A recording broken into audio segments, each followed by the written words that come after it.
জেগে উঠো যিশু বলে,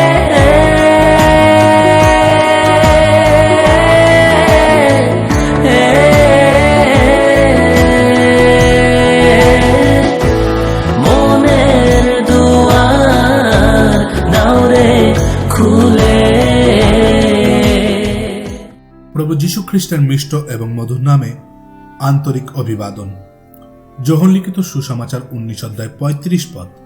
যে ব্যক্তি দেখিয়াছে সেই সাক্ষ্য দিয়াছে এবং তাহার সাক্ষ্য যথার্থ। আর সে জানে যে সত্য কহিতেছে যেন তোমরাও বিশ্বাস করো। খ্রিস্টীয় জীবন সত্যের উপরে আধারিত। যোহন প্রভু যীশু খ্রিস্টের একজন শিষ্য এবং তার সাক্ষ্য হল তিনি যীশু খ্রিস্টের মধ্যে ঈশ্বরত্বের পরিপূর্ণতাকে দেখেছেন।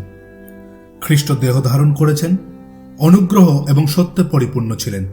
তার জীবন, চরিত্র, কার্য সমস্ত কিছুই প্রমাণ দেয় তার ঈশ্বরত্বের। প্রভু স্বয়ং বলেছেন, পথ, সত্য ও জীবন আমি। উদ্ধারের একমাত্র মার্গ তিনিই।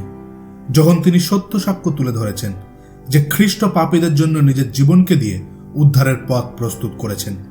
এই সাক্ষ্যে যে বিশ্বাস করে এবং তার জীবনকে সমর্পণ করে ও খ্রিস্টের কাছে পাপের ক্ষমা চেয়ে তাকে উদ্ধারকর্তা প্রভুরূপে স্বীকার করে নেয়, সে পাপের ক্ষমা ও উদ্ধারকে লাভ করে।